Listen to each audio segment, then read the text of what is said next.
you know, we talk about my darkest times. I mean, my many darkest nights that I had were me not wanting to live anymore. That's where I'm heading towards anyways, you know. I didn't think I was going to live to see 21 for a while. And then I did live to see 21. When I turned 21, that was probably when I was close to the height of my addiction. And I was pretty confident that I was not going to make it to the next birthday. Here I am, 24, you know. Praise God. Praise God. Yeah. Praise God. And I really thought, like, well, I'm not getting out of this. The only way is through death.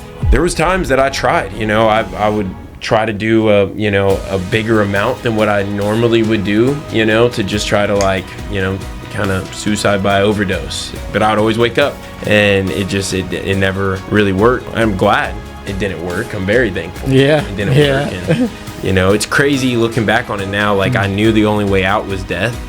And ultimately, that is what happened. You know, I came to know Christ, and that old person did die. Definitely. And in terms of, you know, maybe an inner voice. What kind of voices were you hearing from within during those periods? I do remember, like, I would say almost like some sort of demonic oppression. You know, I just would have dreams of just like darkness trying to overtake me. There were times where I would just be like hallucinating, and my internal voice was just very negative, very hateful towards myself, towards the world. And I would just like look at people in spite, you know, like if I saw someone laughing, I'd be like, they're not happy, you know, like they're just faking it. Nobody's happy. There's no joy in the world. There's no hope, you know, like, yeah, very negative, very, very negative. What will you tell such a person that will be helpful for someone that is in that state like you were right now? Prayer. Prayer has to be the first weapon that you utilize. I had lots of people praying over me, and I truly think that, you know, one of the main reasons maybe that God spared me was from the prayers of my family, prayer warriors in my family. And so if you have a loved one or know somebody, your first step has to be prayer.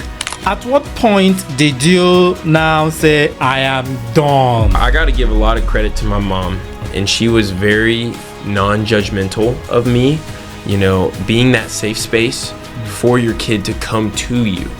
She did her best not to enable me, but she also was always there for me. But I know when I had relapsed again, I told her, and she was like, okay, what are we going to do?